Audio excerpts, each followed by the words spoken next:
This is the single Malt Strategy podcast episode number 41. period. This episode is on Field of Glory 2 Empires! Exclamation point. Today we talk about how my parents parented in the Churchillian style. Why don't you love me? Damn it, Sean, why don't you love me? Just kidding. So what do you guys think about Field of Glory Empires? What's your initial take? I think, Eric, you probably played the longest of Field of Glory Empires. And You said you've played 48 hours, Jean. In my dreams, only in my dreams.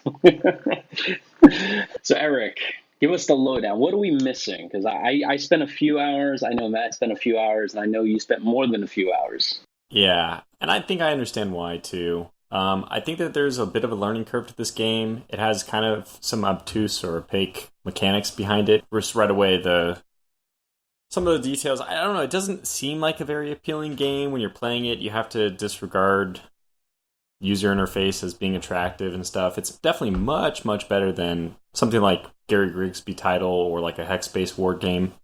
I feel like Slitherine, or in this case, AGEOD, it's actually moving towards like the Paradox Interactive standard of a strategy game. Really? Yeah, I mean, obviously they're moving in that direction. They're moving, not that they're trying to be clones of them, but I would say that Paradox has pretty good user interfaces. At least they flow well. I don't know how well they're organized. Whatever user interface it is, I get used to it. When you've played the kind of niche, poorly user interface designed games that I think all three of us have, you don't really see how bad user interfaces are in our genre. You just kind of overlook it, I think. So that's so I would just say that the AGEOD interface in this one is much better than, for example, To End All Wars, which is abysmal, which you have no idea what you're doing. So it's a little more approachable, at least. Aren't they using a new engine, though? Isn't there an engine that Slitherine actually developed in-house, and that's what they're using in this? That makes sense. I don't know, actually. I think I've been given all those tidbits in the Slitherine press release emails, but I just didn't read them in such fine detail. Okay. I could be wrong. I did read that it's a brand new redesign engine. It does, for me at least, it seems more streamlined. It's much faster, I think, than their previous version. Because when I played Civil War II and I clicked end turn, it took a while for that turn to kind of process through. It sometimes took as long as like maybe 5-10 minutes, depending if battles are occurring. This one feels like 20 seconds, 30 seconds. It's much more quicker, and I don't have to actually walk away from the computer or, kind of fiddle with something as everything else is going on. Yeah. You're probably ending turns a little bit faster in this one, though, so it needed to be that way. Yeah. So, I mean, I guess with somebody, probably Matt, actually, you have the best way of describing the game as an overview. So can we ping you for people who don't know what Field of Glory Empires is? Give us a lowdown, Mr. Announcer. Yeah, what's the one over? The year is 310 BC. The world is on the precipice of change. Alexander the Great has recently died. Rome is rising. I don't know. That was good. Field of Glory Empires, what is it? The elevator pitch of what this game is it's a grand strategy game that puts you kind of in the shoes of, really, I think, there up to 70 different countries all over the map, mostly of Europe, although it does touch on North Africa and into the Middle East a little bit. And this is a game that basically puts you in charge of a kingdom or an empire or a republic in the year starting in 310, running actually all the way through to 190 AD, which is pretty cool because I feel like these kind of games always typically end around the early AD period, right after Augustus has taken over and the Roman Republic is dead and shifting to empire. But this game actually goes to 190 AD per my reading of what the description is, which could bring you all the way to the beginning of the decline of the Roman Empire, really to the end of Pax Romana, which is pretty cool to see. I don't know how that plays out. I don't know if that matters, but it's interesting nonetheless. In this game, it's basically, in many ways, sort of a traditional empire builder game. You play through turns. Each turn is 1 year per turn. Your country has different traits based on the type of country it is. Carthage is much more focused on economics or trade. Rome has some major advantages around manpower and some military technology. The Greek states start off a lot larger in general because they're the successor states for Alexander the Great, but they have some serious penalties in the way that they're modeled. I believe decadence really comes into play with these sort of established empires. And basically, one of the big benefits that I think I've seen a lot of people say is this game really has multiple different playstyles, whether you're playing as the Gauls, whether you're playing as the Romans, the Carthaginians, the Greeks. The game does a good job of giving a different experience when you play through it as different countries. One of the criticisms of Paradox's recent game, Imperator, which covers a similar time period, was that all the countries kind of felt the same. I think Field of Glory does a good job of having each country kind of feel unique. So essentially, this is a game about painting the map your country's colors. And in a lot of ways, it's a traditional grand strategy game. You have to build up your economy, you have to build up your military, and it's done in a turn-based setting. You move armies around the map, and then when they collide with other enemy armies, you have a battle that's fought. You can choose to watch the battle, you can choose to simulate the battle, or the game actually has a plug-in to Field of Glory 2, which is a tactical battle system that you can then, if you own Field of Glory 2, you can actually export the battle into Field of Glory 2, load the game up, and then fight your tactical battles out there. So it kind of has a bolt-on feature that allows you to play the game a little bit more like Rome Total War than something like a traditional Paradox or AGEOD games, which generally just simulate battles. The game has a system that's called sort of decadence, which is sort of a speed break on your development to some extent, but also is a way to add a little bit of flavor to different countries, and you can gain decadence essentially as your country's kind of decaying, and it's really meant to represent, like, as countries get bigger and bigger and bigger, they have things like corruption, they have things like inefficiencies, maybe they get a little bit egotistical, maybe there's too much court intrigue. A lot of these kind of things, I think, are what they're trying to represent with decadence. When you think of the Roman Empire, you think of decadence, and you think of the internal decay that sapped the empire's abilities, and that's something that I think decadence is trying to model. I'll leave Tortuga or Eric to talk a little bit more about that system in detail because I think he knows it a little bit better. But basically, it's a grand strategy game in the era of the Roman Republic, going through to at least the Middle Empire. That's about taking over the Mediterranean world, and has some interesting mechanics that allow you to try and accomplish that. Wow, what an elevator pitch! I don't know what kind of elevator. That's the Empire State Empire building elevator. That was the State of the Union elevator pitch, I guess.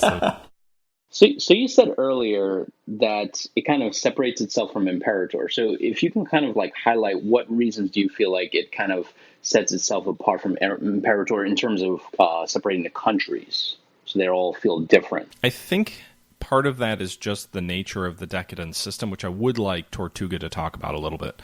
I think it's the modifiers, actually. Sorry to jump over you, but I think it's mostly about the modifiers.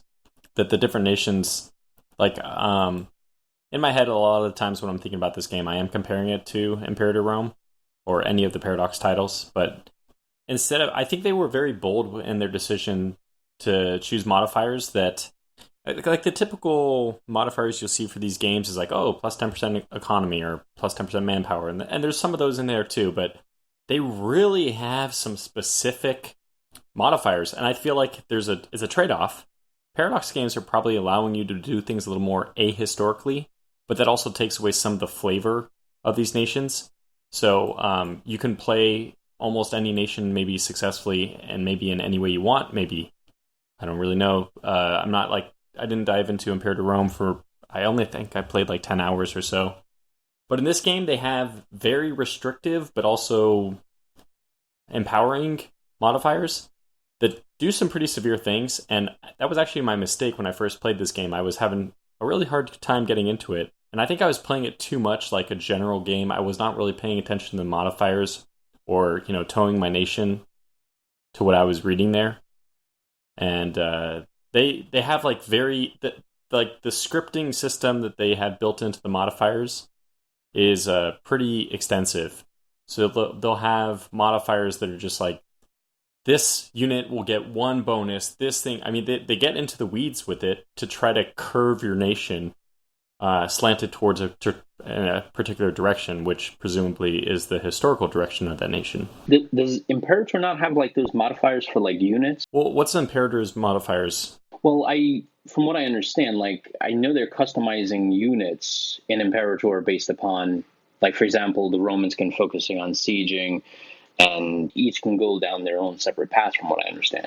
Yeah, but I think a big difference is like the actual modifiers for Carthage, per my understanding, in Imperator in Empires. I'm getting the two confused. Is like Carthage has some pretty big modifiers, but they're more focused on like economics, and there are some modifiers with their military as well, but it's all geared around replicating the fact that Carthage is a merchant state, and actually historically would demobilize soldiers at times that it was probably unwise, because their elders just are their whatever the equivalent of their ruling class was just of the opinion, this war that's going on, it's a little bit too expensive and there's not a lot going on right now, so let's start demobilizing some of our troops, and that or navies.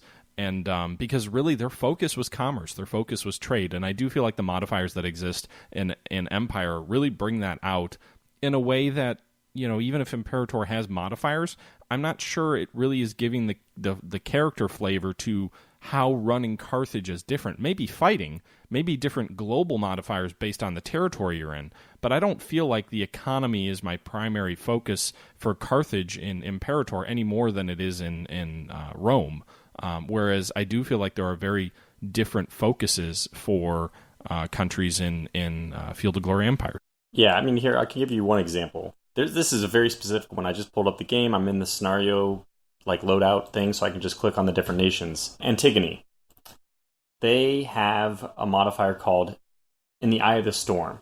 And this is how specific this gets. They're supposed to be at war with people, so they get a 25% equipment bonus, which helps you recruit troops. They get free units, support 6, so they get 6 free units. And now listen to this. I'm going to read this verbatim.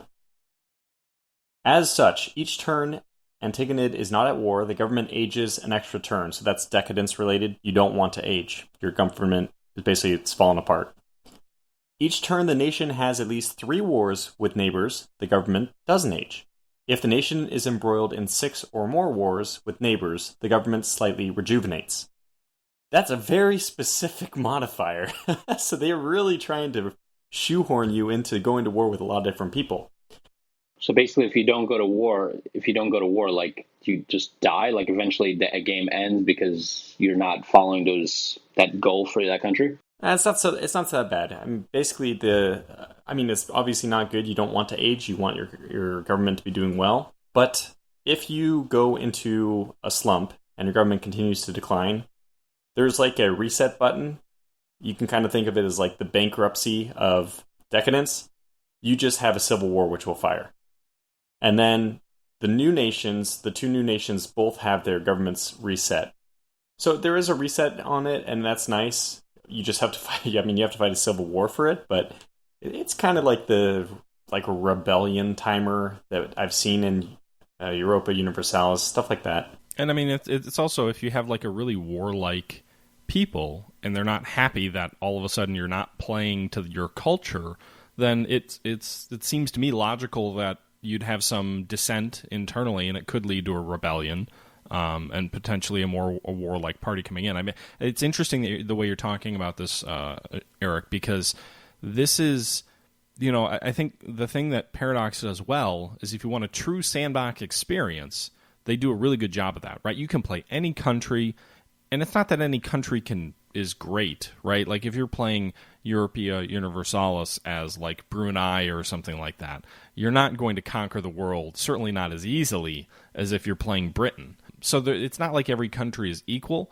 but at least in terms of being able to jump in and play to your own play style, I do feel like the Paradox games are kind of like play how you want to play, And you've got a few trees you can go down with the different techs and research, but it's not really about shoehorning you into saying, like, this is the experience that this country is going to be. And I think Empires does a much better job of that. You know, they're trying to do two different things, so better might be the wrong word. I don't want to criticize Paradox when their design intent is pretty clear. But I do think it's a different experience with Empires. And I think that really leads to a true sense of a unique flavor that each country can bring to the game. And that adds for more diversity. Again, if you don't want that constant warfare, don't play as that country. There's over 70 different countries for you to choose from. Yeah, and I think that's what I was trying to say earlier on, is that this game is more into kind of the historical flavor. You can tell, by the way, the people who did this game are complete history nerds. They have all the details in there. And it kind of reminds me of the difference. I mean, look at the comparison with Imperator Rome is inevitable and really just it's impossible to avoid even immediately. So I would compare this game more of like a Hearts of Iron 3.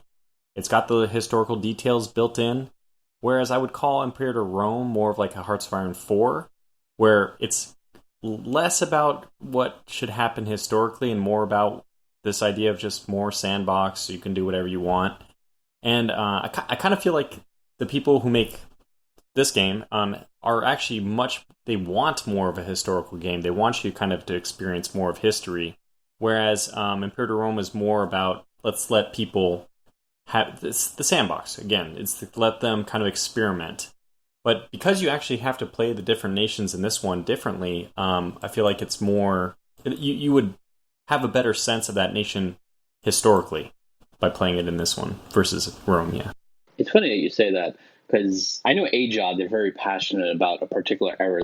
I guess that's why they like focus on Civil War and then World War One. The reason they do these games, at least for the developers that I met at AGEOD, they're very passionate about these eras in history. That's why they do the games based on those eras. But one thing, since you mentioned that comparison, it was really interesting because as I was playing this game, I was kind of comparing it to Imperator. Because based on our earlier discussions in the last couple of weeks, we were kind of comparing, like, these are the two titans of 2019. You have Imperator and then you have Field of Glory Empires, and they're going to take Rome and see which one can do better. So as I was playing Field of Glory 2 Empires, I was kind of like trying to compare it, and I realized I'm not doing it right. Right, this game should not be compared to Imperator because it's its own thing. And the way I kind of use the analogy is, I would say a couple of episodes ago, I was kind of comparing. I was doing Strategic Command, right, World at War, and then I kind of made a review and saying, well, Strategic Command World at War is very different from Hearts of Iron 4 because Strategic Command World at War, you can literally start the game and finish it in a couple of days or a week, right? You can literally go through the whole game and do that.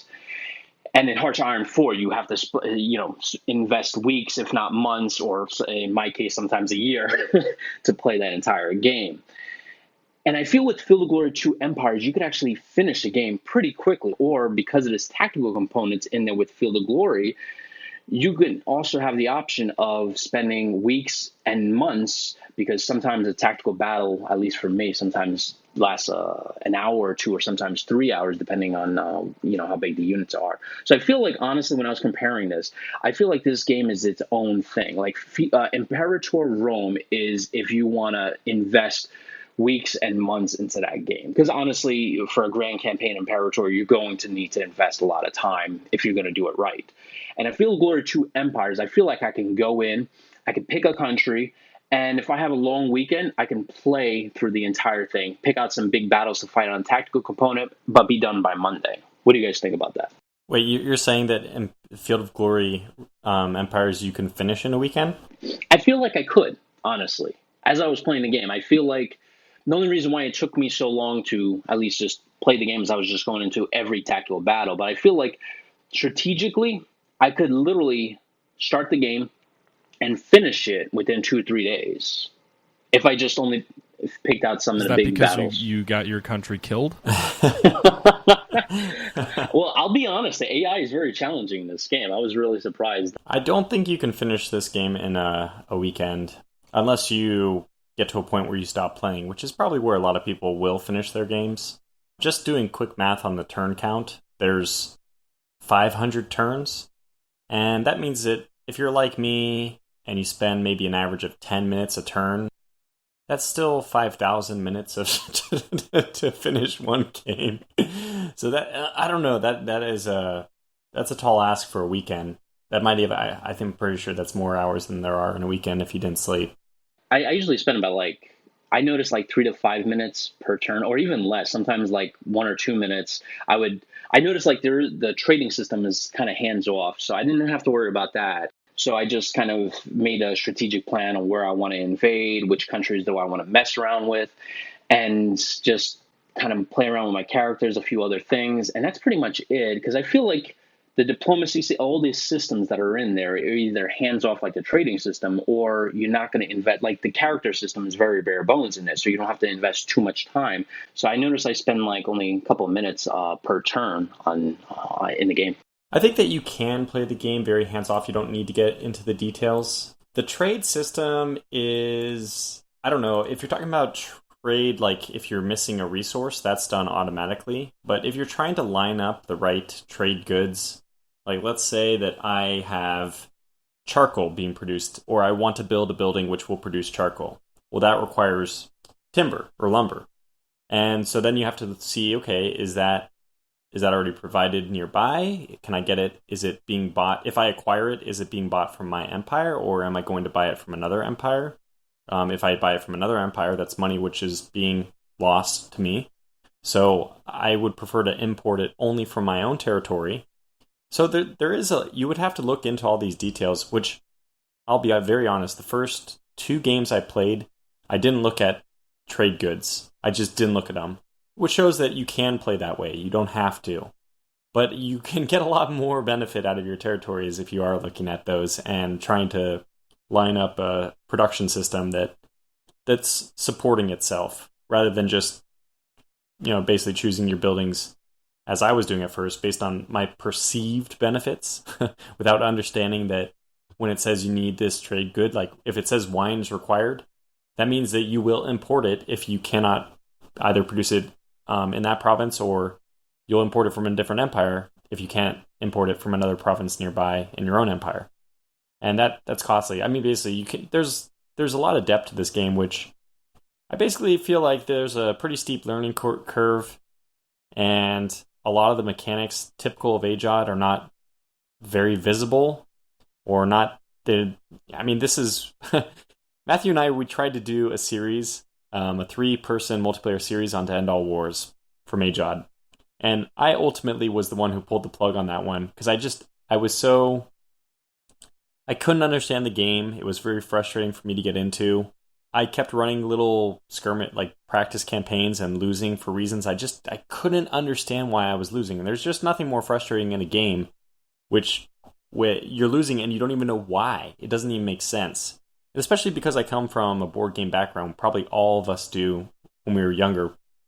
In board games, you know exactly what the rules are. You are the one who rolls the dice and... Yeah, you rolled a 1 instead of a 6. Exactly. And you're the one who has to apply the damage to yourself. So you're like, okay, yeah, I know, because this mechanics is laid out here in the rules. And I kind of wonder why we went away from that. It would be nice if these games, I guess maybe IP, people trying to protect their fancy algorithms or whatever, but kind of wish we would be able to see a little bit more inside games. But anyway, point being that this game has a lot of depth to it, and it's not necessary for you to get into the weeds, but if you want to, it is there. Now, the one thing you mentioned, trade itself, the actual where do I purchase this from, that is hands-off completely. You don't choose who to do your trade agreements with. For me, that's a good thing, because basically with trade goods, it's basically, okay, who's going to offer me the lowest money? Okay, I'll go to that person. It's all abstracted for you. And I don't think that's a bad thing. But, Sean, I think that you actually were saying maybe you would have preferred to do the trade, or maybe I misheard you. Or do you think you would? I mean, honestly, I understand the trade system is hands off, and when I first got into it, I was like, oh, I can affect it somehow, with building buildings and getting the resources and stuff like that. So I can have a minor way of kind of affecting it, but I can't set up trade routes with other countries, or I want to do a trade with this country particularly. It's kind of hands off, which, I do like. I mean, it is a good thing. If I want to do heavy into trade, I would go into Imperator, right? Like, if I want to go and, choose, another country like Greece, and I want to trade, I don't know, this mineral or that mineral with them, I can do that. But there's sometimes I don't want to go all out and do a massive trade system and a massive character system where I'm going to invest weeks, if not months. There's a couple of times where I go into Imperator and I finish the game and I kind of want to do another game. I'm like, you know what? I'm going to have to put a lot of time into this. Instead, I can go into Field of Glory Empires and say, you know what, I'm going to play this for the next week and see how I can work out Greece, or if I can play Carthage and see what I can come up with. The one cool thing I love about this game, and it kind of separates this game from every other game, is that if you are a Field of Glory 2 owner, like you own Field of Glory, the tactical component, this game literally doubles the value of your previous purchase. Because literally you can now, if you purchase this game, the Field of Glory 2 game already that you already own goes up in value, because now it kind of tailors itself to this game. And what I love about it, there's numerous times where I went into a battle in Field of Glory Empires, and I had like this small army, maybe, I don't know, 4 or 5 units, and I went up against maybe 12 units. And normally I would get my ass kicked. Like if it was a regular strategic game where there was no tactical component, I'll have my ass handed to me unless I have some big modifiers, right? This game, you can go to a tactical component, and if you're a really good strategist, you can lick the freaking AI. If you're really good, you can really do some flanking maneuvers. You can try have the cavalry go around their flank and really suck it to them. And, that's one really cool thing I like about this game, because I spent a lot of time in a tactical component because I was always outnumbered, but I managed to win in the end. So that was really cool. What do you guys think about this tactical engine married to Empires? I haven't used it a whole lot. I've used it a couple times as more of a proof of concept. I've seen a bit of a mixed reaction on Steam and other places where people are like, if you really wanted the tactical battles, why didn't you design something like Total War where this was integrated? Like, I saw people complaining that basically this ruined the game for them. The fact that the tactical component is literally a separate game. So basically, if you go into a tactical battle, you do have to open Field of Glory 2. Now, it does it somewhat integrated, but it is opening an entirely different program. It's basically pausing, Field of Glory Empires, and then opening Field of Glories 2. And I saw some people who complained the integration there wasn't very smooth, didn't really feel like it was the intent of the game. I can see some criticisms there. I think it's okay. I don't know, to me, if it makes or breaks the game one way or the other. I think the reason they went the direction they went is because Field of Glory Empires, on its own, is much more similar to Paradox games like Imperator, where it's a grand strategy game and battles are there, but they're just simulated. And I think what they were basically saying was like, but for people who really want a tabletop experience and they want a better campaign system than what Field of Glory 2 has, we'll integrate it. And I don't know. I mean, I think it depends on the person. I don't think it's as well put together as a Total War type game, because I don't think that's its intent. I think Empires is its own game, and it stands on its own pretty well. I think the one caution I would have to people who are looking forward to playing the tactical components, it's not that it's bad. I just think Field of Glory 2 is a very, very, very different game. And the tactical battles that you're going to be fighting out are basically tabletop rules. It's basically a tabletop tactical war game. And that's fine, and that's good if that's what you're looking for. But it's not the same sort of Total War experience that I think some people probably are thinking when they think the two are integrated together. And I think that's probably why they, at the end of the day, decided not to integrate them, because they are very different games. I do think it's cool that you can do that, though. It's an interesting idea. I don't find myself, doing that a whole lot. But it's nice that it's there. It's nice that it's an option. And if it is something that is interesting to you, they did do a good job on Steam where they have a price. I think it's $39.99 for the base Field of Glory Empires game, but then they give you a bundle which includes Field of Glory 2 for just $20 more. So basically for $59, which is like the standard price of a lot of new games anyway, you can get both games in a bundle on Steam. I would agree with Jean on this, that it's really nice to have. Especially, it's exactly what Jean said, that it doubles the value of a previous purchase. Or if you're playing Empires and you want that Rome Total War transition to the tactical, which it's optional. This game, I agree with Matt also that this game stands on its own. When I play Empires, I almost never go into the tactical battles for exactly the reason, for exactly what John said, that it takes like 3 hours for me to fight a tactical battle. For people who know my YouTube channel content, I overanalyze everything, and that's especially true if it's a turn-based tactical game. So it's like a nightmare for me. I intentionally avoid it. But if you want to fight like the big battle, if this is like, okay, everything's riding on this, and no, first of all, you're taking your own soldiers from the strategic map that you've been using for the whole battle so far. You're taking them into the tactical field. So it's not just not quite the same as in Field of Glory 2, where you were just kind of interested in winning, and like now you actually care about that unit. Like, oh, that unit? No. I will actually sacrifice 2 mediocre units to save that one because I have that when I leave this battle. I want it still on the map. So it really changes the dynamics of Field of Glory 2. I think it adds a lot more of like attachment to the individual units, and I don't see how people would say it's a bad thing. It's a bonus. It's a freebie. You do not need it to play Field of Glory Empires. The game is completely self-sufficient on its own. That's mostly how I play, as I said. But you get this free tactical, like Rome Total War style tactical battles for free. I mean, it's not like Rome Total War because those are real time. This is tactical, and I think what you're saying, Matt, is it's kind of hardcore, which I agree with. It's not for everyone, that's for sure. But yeah, I mean, I guess that's what I meant by. I think some of the criticism is valid because if your intent is to play a Rome game like Field of Glory Empires, and your intent is for the tactical component to be the core piece of what you're playing through, like a Total War game, I don't think you're going to have a great experience because the battles take so long to fight. I think it's a cool feature to be able to do. I think it's, to your point, if there's one grand battle that's going to decide the future of your empire, then it's awesome to be able to actually fight that out. But I do think that given the nature of essentially a tabletop tactical war game, which is what Field of Glory 2 is, you're going to be spending 2-3 hours in your tactical fight to determine the fate of the empire. And that can be an awesome experience, and there's no doubt it's well done. But if you're looking at it from a Total War perspective where I want to be fighting each one of these out, you're going to be in for a very, very long game. And I don't think that's what most people who are looking for a Total War experience are looking for.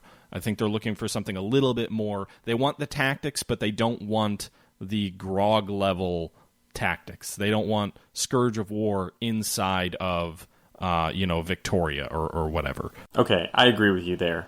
The one thing I noticed that really didn't kind of sync well between these two games is the strength values of the units. So like when you go to the Field of Glory 2, right, you have units that are 500 soldiers or 1,000 soldiers. So overall you go into the game, the actual battle, and you'll bring 15,000 versus the enemy's 20,000. You're like, okay, these numbers I can understand. I have 5,000 cavalry, 10,000 infantry, all that stuff. I can understand that. But then when you go to the strategic side, it only kind of lists a combat value of like sometimes if I have 15,000 soldiers, it'll say 93. I don't understand 93. And I noticed a lot of times when I play a battle and I took, let's say I lost 48% of my army, almost about half.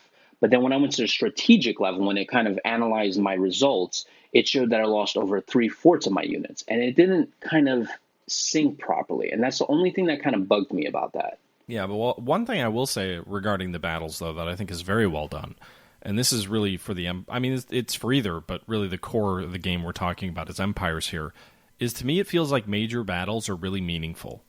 Maybe it's just the way that I play, but if I commit my main field army to an action and it gets crushed, I am screwed. I am the majority of the time, even as Rome, like, maybe I'll be able to recover and get one more army scraped together, but in general, that war, especially in the early game, but even kind of in the mid game too, that war is going to be a lot harder, and I may even lose that war because of one or two decisive battles. That's my experience.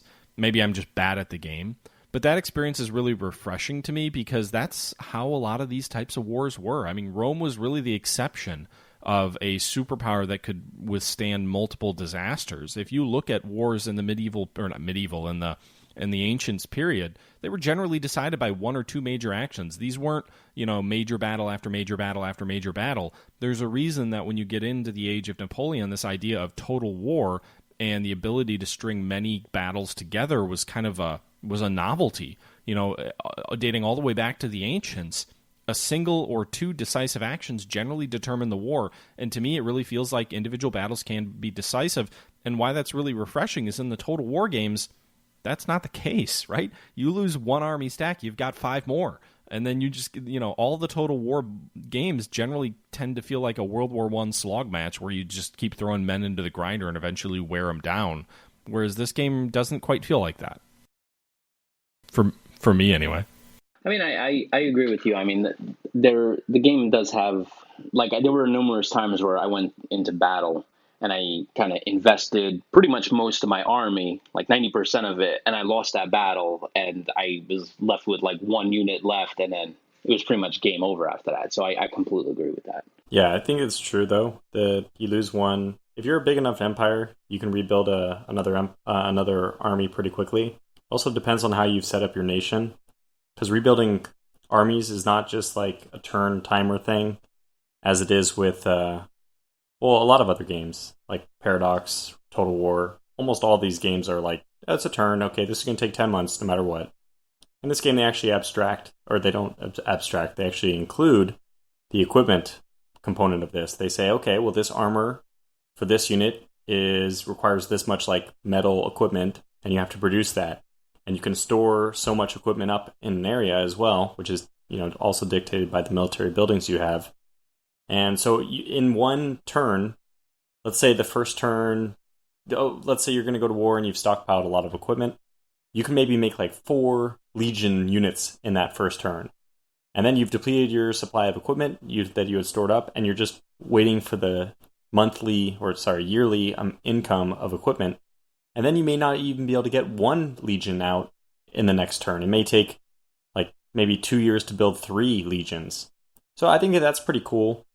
It depends on, it's more dependent on the way you've set up your empire than I think in any other game I've played in this time period.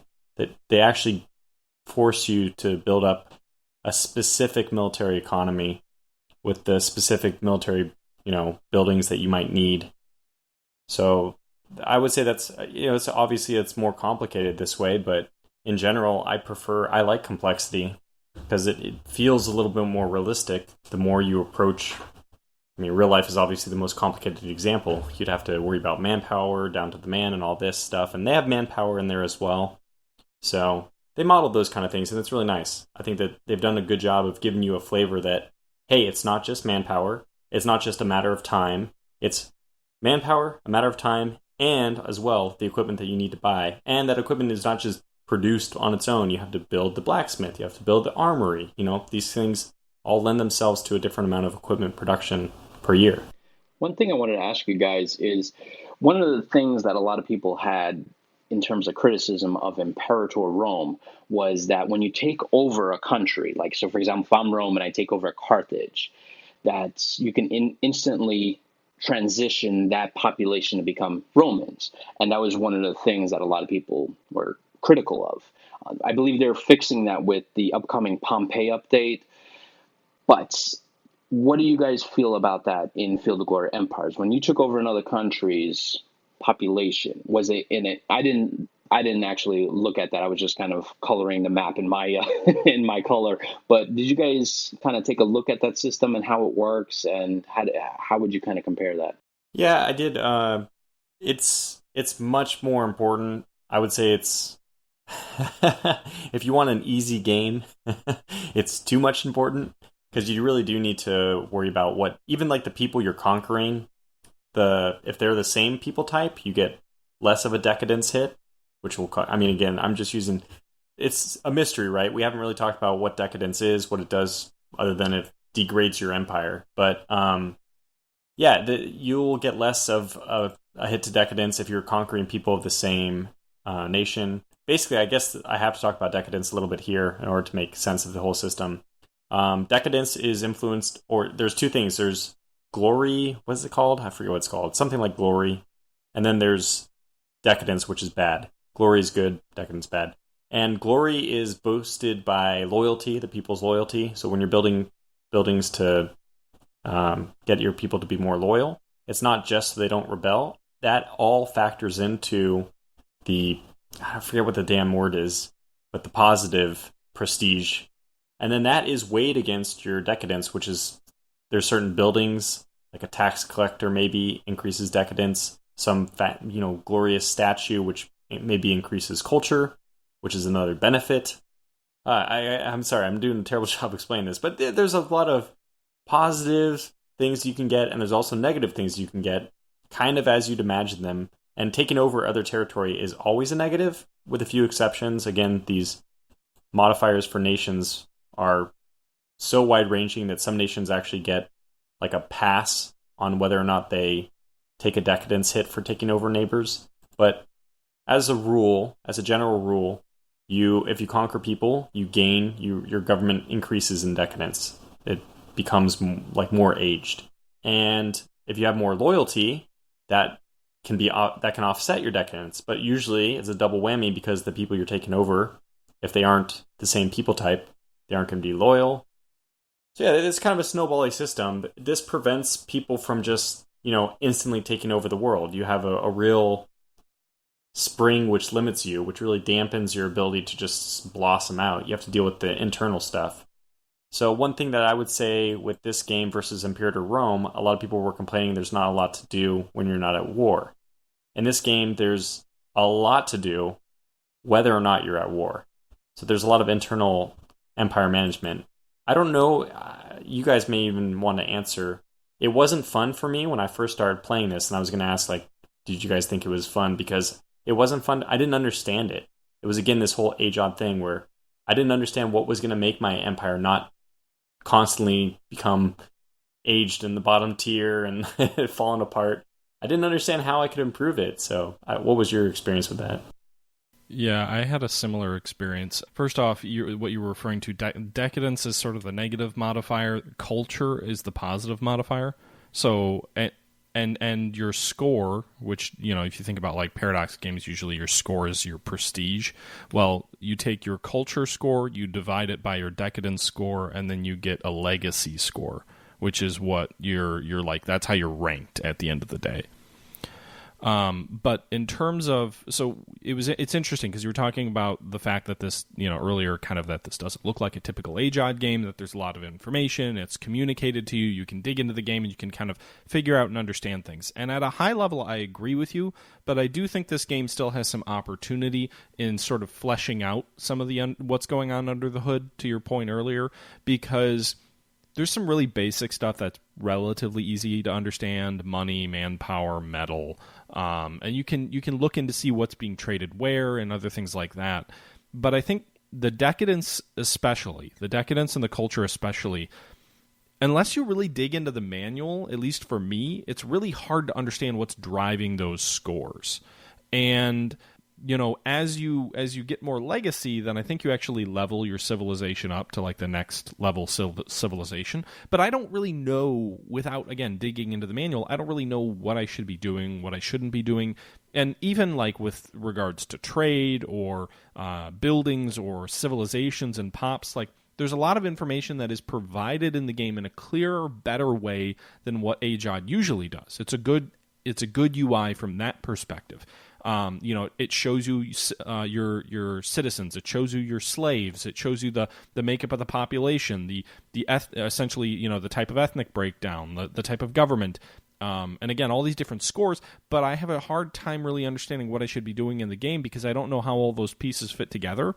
And it's fine that it's covered in the manual, but I do think in the year 2019, one of the areas that I think in general AGEOD has struggled with in the past is being able to take all this complex information that they're handling and conveying it in a way where not only are the outputs clear to the player, but what goes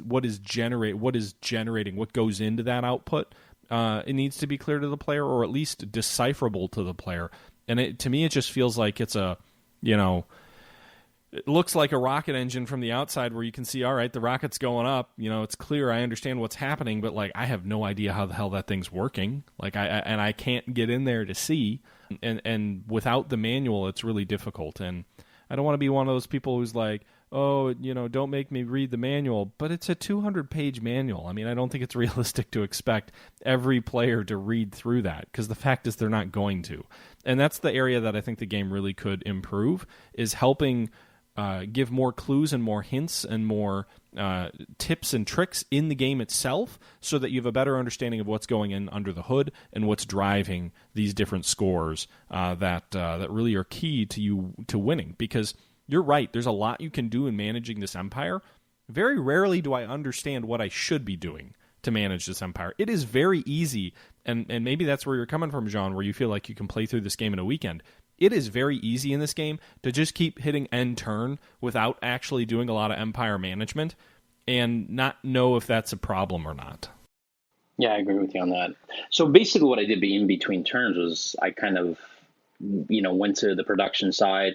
I recruited some soldiers, planned a strategy, did light diplomacy stuff, and that pretty much just took 3-4 minutes. And I kind of agree, kind of like hints would be really good. Like, hey, by the way, like a little pop-up say, hey, by the way, if you do this, you kind of want to pay attention to this because down the road you need to do that. So I kind of, I agree with you. Like that would be beneficial, especially for people like me that don't read the manual or don't play the tutorial.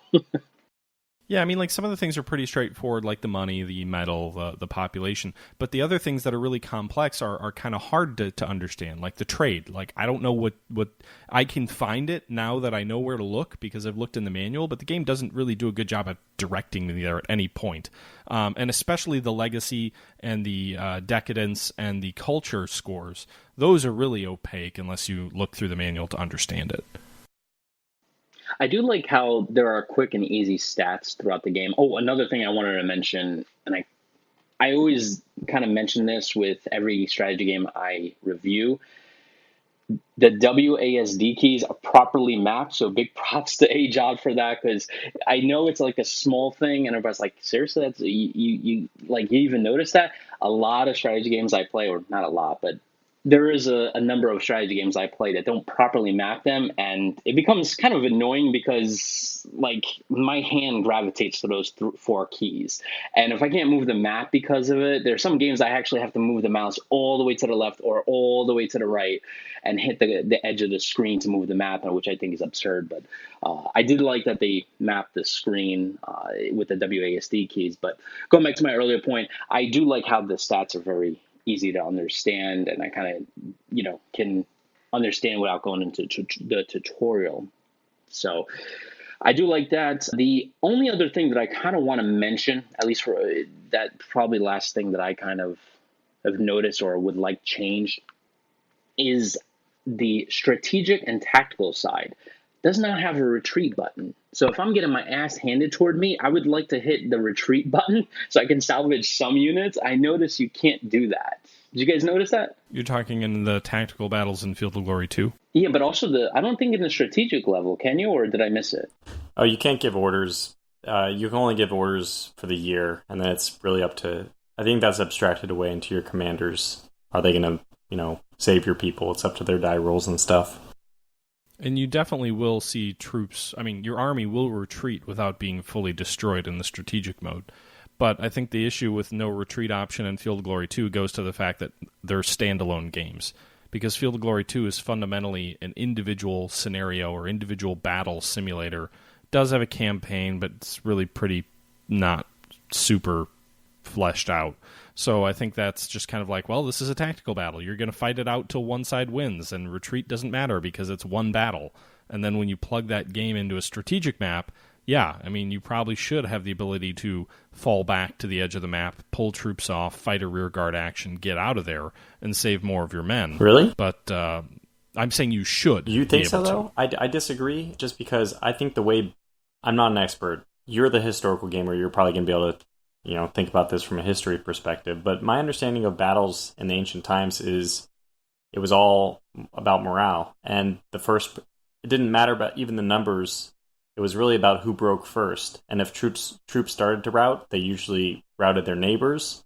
And a lot of I was listening to a podcast about ancient times, and they were saying something like, maybe like 10% of the people who died in battle died in the actual fighting, and 90% of them died in the pursuit and routing phase, which is insane. It's like, so I was kind of under the impression that a retreat is fatal, actually, that unless you don't engage at all, unless that's what you're saying, that if you just don't engage, don't get into this battle. But once you're in battle, I don't think there's any clean way to break without the morale hit, which is, I think, modeled in Field of Glory too, right? If you're close to the enemy and you try to retreat, you have to do a morale check. And I thought that was the way basically the game was supposed to be, is that you shouldn't retreat because that's basically you routing or I don't know, yeah, they probably could offer an option, some tactical withdrawal, or there should at least be an option to avoid battle. Oh yeah, because that was very much a thing in that era. Is you would often skirmish, and you would often the whole Fabian strategy of avoiding Hannibal and not fighting him, but sort of just pinning him into a strategic location without engaging in major battles. There was definitely the ability for armies operationally or strategically to withdraw or just to limit their engagement to a skirmish. You are correct in that, like, once the two battle lines crash into each other, like, yeah, okay, you're not pulling out of that. But in terms of getting to that point, feeling out your adversary and figuring out if you even want to fight, that was a thing, and Field of Glory 2 doesn't really support that. And Field of Glory Empire doesn't really support that because you can't really choose to withdraw when you see what the enemy has. Your only hope is that you issued orders to move out of that hex before they come after you. One thing I do like about it, if you're on the losing end of that war, that you could change faction mid-game. So if you're like on the losing side and you're like, man, I'm about to be conquered, you could just flip over to the other side. Can you do that? I never did. I never lose, obviously. Obviously, I didn't restart my first two games because I was doing so poorly. Definitely not. But I never tried to switch sides. Do you mean just like, is it the Paradox way where you just load the same game as a different person, or how does that work? I saw it in the settings. I think I might have done it once, but I went into the settings side and it says change faction, and I was like, oh, that's pretty cool. Oh, I see it. Huh. Jean, the ultimate save scummer. Taking save scumming to a new level. Hey, man. Save scumming to a new level, man. Like, hey, I'm not just going to save scum. I'm just going to switch to the winning team. Benedict Arnold over there. It is kind of cool, though. I mean, you could, like, if you're role-playing, which that's definitely a way some people would like to play, is, like, they may not even choose to do the optimal thing in order to play the story the way they want it to be told. And then if they lose, they can actually keep picking up the story from a different person's perspective. I like that they added that. I don't think I've seen that in a Slitherine game before, but I like it. It's very Tom Clancy-esque. You tell the story from 50 different points of view. Just hop country to country until we find the winner. Yeah. The other thing that I did notice in the game, and I don't know if it's because I'm getting older, my eyes are getting worse like by the day, is the event box that's on the bottom left. You can open that up, and the text is big enough for me to read because, yeah, I'm becoming an old man. So I can read that. I noticed in Imperator, when I open that up, I have to kind of like move closer to the screen. I don't know if I can increase the font size. I'm sure I can go into the individual file to change the value, but I don't want to do that. Like, I don't want to go that far and that in depth. But it's pretty cool that I could just look at this. I'm like, oh, that's text is big enough to read versus, kind of putting my face closer to the screen and just ruining my eyes even more. So overall, if you guys had to kind of give your final opinion as we wrapping up here, do you feel like it's worth the $40 price tag? Would you recommend it?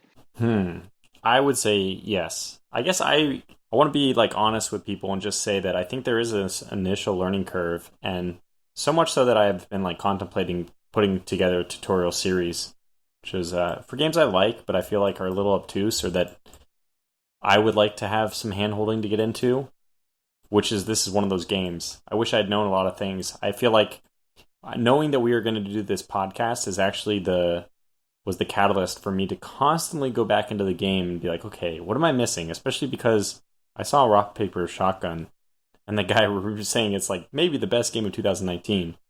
Which kind of floored me, and I was like, oh my gosh, what am I missing? So I went back in and kept trying to play it, asking people who were playing it, what is it? How do you get into it?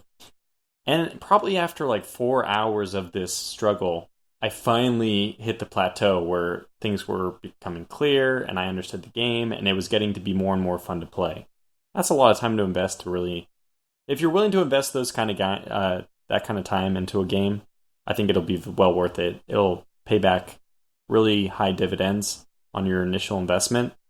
But for the Rome Total War type person, just as Matthew was already saying, I don't know if they're going to be rewarded enough. And the tactical battles are, it's like also very hardcore. So that's my like general perspective on it for people. My general suggestion is if you like the hardcore, if you want to get into the weeds with the tactical battles, or if you're willing to invest the time to learn the game, then I think it'll be enjoyable. Yeah, but if you're not a person who's going to, if you don't see yourself being able to invest at least like 2 to 3 hours learning the game, you may not ever get to the point where you enjoy it. Yeah, I mean, I think I have a similar opinion, and I think I'm still working my way through to the, what's my end opinion on the game. I haven't put quite as many hours into it as you, Tortuga.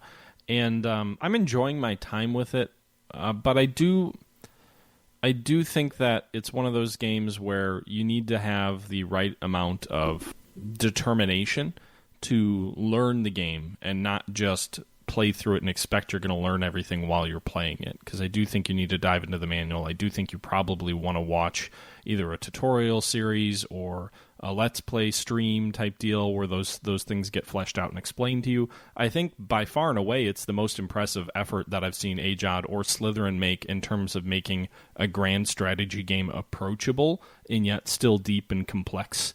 I think I see some similarities to some of the earlier Paradox games in that it's incredibly deep, but also not quite as obtuse as something like Gary Grigsby. But I also think there's still elements of the game that remind me that this is an AGEOD game, and that remind me that this is a Slitherine game. And I don't mean that in a bad way. I think AGEOD has made some incredible games. The Birth of America games, Pride of Nation is a real sleeper gem to compete with the Victoria series. I hope they make another one of those. Which one is that? Pride of Nations. Oh, okay. But it's that game is hamstrung in a modern OS. It runs very slow. It's still on their old engine. It's not. It has a lot of issues, but in terms of it is a very quality game to compare against Victoria. So overall, I think I've got a pretty positive impression of it. I was also really impressed just by the Steam results. They were in the top 10 on Steam for 2 or 3 days straight. Not just once, but twice. They had the bundle edition that came with Field of Glory 2 and Empires for $50, and they had the $30 standalone Field of Glory Empires edition. Both of those games were in the top 10, basically nonstop for about 2.5 days. And part of that was probably because it came after the Steam sale, so I'm guessing there weren't a ton of games being bought and sold on Steam during those days. But still, I don't think I've ever seen 2 Matrix or Slitherine or AGEOD games in the top 10 at any time in the past. And that's encouraging to see because I think competition is good in the gaming space, and I think with some of the direction that Slitherine and AGEOD are going here, to me this is a very good sign, and I hope they take this approach with their other games. I'd like to see this version of their design do a Pride of Nations 2, or do a new World War I game or a new Birth of America game. I would like to see them branch this type of more approachable system out to cover more topics. So we'll see if that happens. But overall, pretty impressed. Although, again, I will echo what Tortuga says. This is the kind of game you need to be willing to put some time into if you really want to give it a fair shake. Because if your intention is to just pick this up, play it for 30 minutes, and have a full understanding of it and just go running, I don't think it's quite that approachable.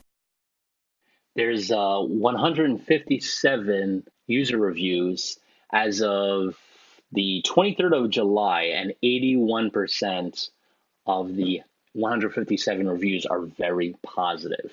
That says a lot about the game. That's actually pretty good. I think that's more than How many reviews did you say there were? 157. Okay. Which is really low, considering I think that they've sold a lot more than that, apparently, if they were on the top 10. I mean, who knows what that... I mean, I don't know what the top 10 really means in terms of volume over a couple-day period, but still, yeah, I mean, it doesn't seem like a lot of reviews yet. And I can't find how many people are playing concurrently. It won't show it on the community page for me. Matrix never does that for their games. I'm guessing so the developer, when you publish a game on Steam, you actually have the option of allowing your current player count to be public or not. Got it. And Matrix has always disabled that function. I'm guessing it's partially just because they're a bit of a smaller niche studio, and there's probably a bit of a negative response if you look at a game and you see that it's, 100 people playing it, you might be less likely to buy it than if it's like 20,000 people playing it. And so I think for a smaller studio that is more focused on more niche products, they probably don't want to advertise that it's niche, even if it is, because that might negatively affect sales. I'm assuming. I don't know. I haven't asked anyone at Matrix or Slitherine why they do that, but that would be the logical reason to do that. Well, Jean, we haven't gotten your take on the game yet, your final thoughts. I also want to I really want to just say, though, competition is very good, and I'm so happy that Slitherine is doing something like this, because that is, I mean, no matter who you are, if you're a customer, competition is good. So it is, and I think I will let John speak here in a moment, but I do just want to add that I think it's encouraging to see them going in this direction, because I think they've kind of, if you look at a lot of their games, they've kind of gone two directions. They've either gone incredibly detail, hardcore Grigsby type games. They're getting few. I feel like they're getting fewer of those, but that's kind of part of their catalog. And then the other part of their catalog is beer and pretzel war games like Panzer General, which nothing against it. I enjoy, or Panzer Corps. I enjoy Panzer Corps. I enjoy Order of Battle. They're interesting, challenging games that are fun to play. But I think what's been missing is really that level of that complex strategy game that appeals to a broad market. And I think this is really encouraging to see, because I haven't seen a lot of those. I haven't seen a lot of games out of Slitherine or Matrix that are saying, we're going to make a complex game, but we are going to make it something that can appeal to a wider audience. And I think that's what they're trying to do here, and I hope to see more of that, because I do think, as you see Paradox shift a little bit more toward the mainstream, where a lot of these things are getting abstracted and kind of put under the hood, and that is a criticism that a lot of people have of Paradox games now, is that they are too watered down. To see AGEOD stepping in and saying, you know what, we're going to give you a little bit of what you really used to like about the Paradox games. They're not Paradox, so it's not going to be as clean or as polished, but the fact that they're trying to do that, and I think they're doing a competent job of that here, is really encouraging. Yeah, I agree with you, Matt. I like the way Slytherine's going. I completely agree with their having like beer and pretzels, and then you still have the AGEOD games. I do feel like a lot of their recent titles, like I would say Field of Glories 2 is definitely for the grognard. Like I love playing that game where I can go into the fine details, and I love the realism. But then you also have the beer and pretzel kind of game, which I would kind of probably put like the upcoming Panzer Corps, I would say probably too, would probably kind of fall into that realm. Oh, definitely. But I would say overall, I really do like this game. When it initially came out, I was kind of like, all right, let's see the other side of the competitor for Rome, because this year, 2019 is the Rome year. And I really like the way this game kind of presented itself.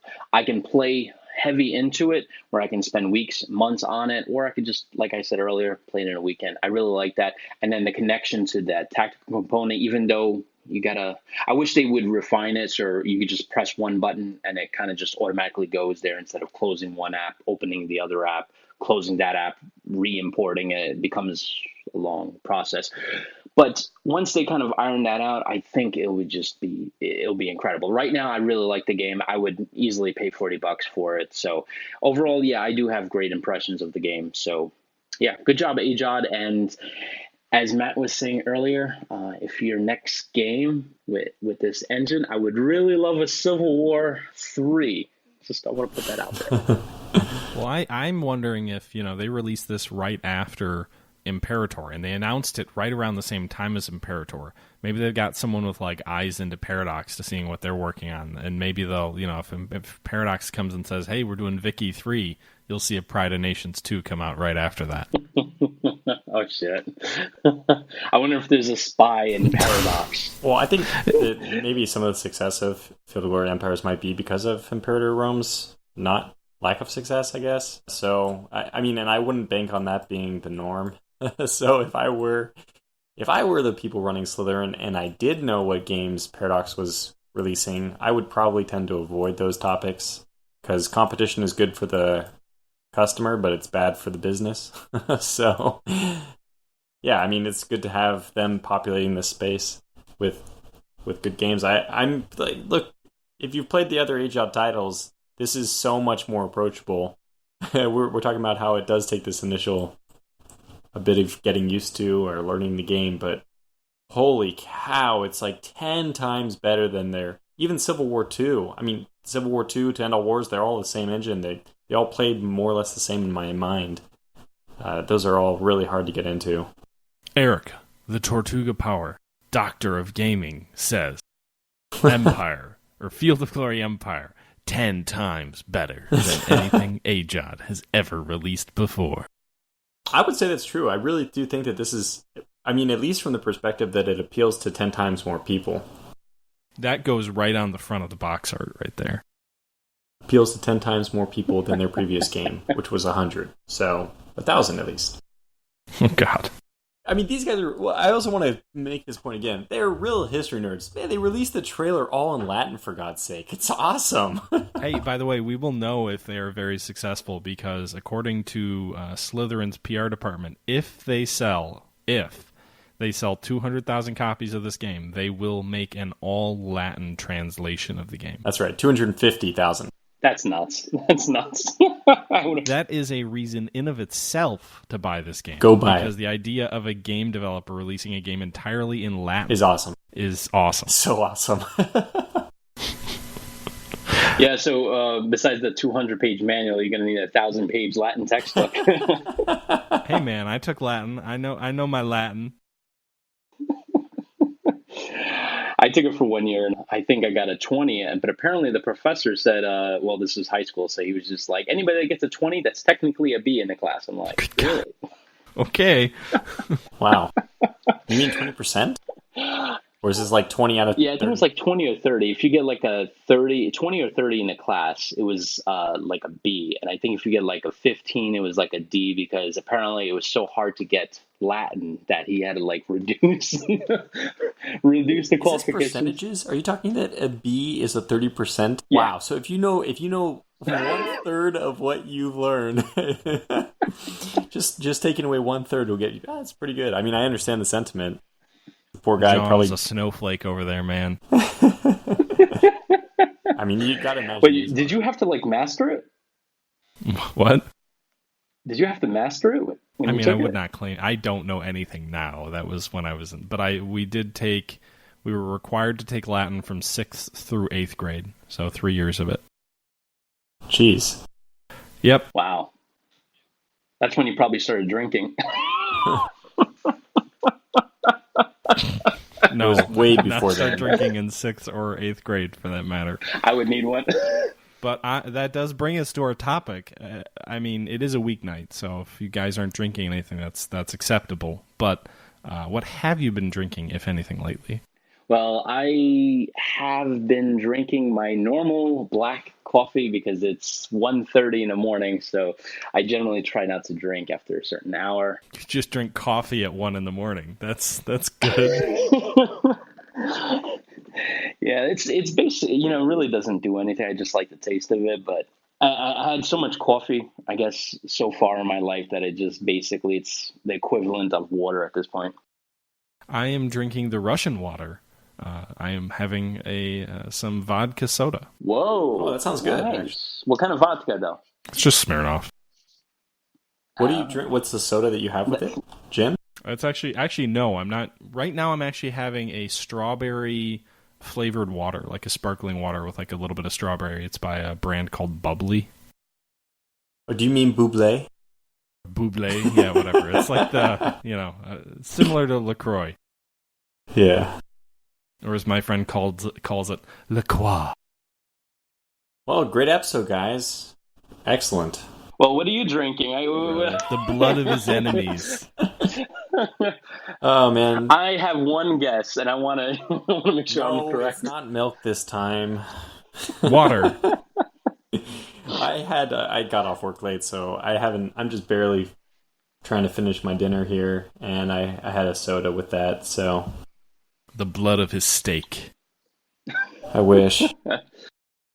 So I guess that does it for this episode, guys. We hope you enjoyed it. We hope you got some really good feedback, and hopefully that makes your choice if you wanted to pick up this game. And until next time, we will see you then. Bye-bye! I'm out. Halt in the name of love.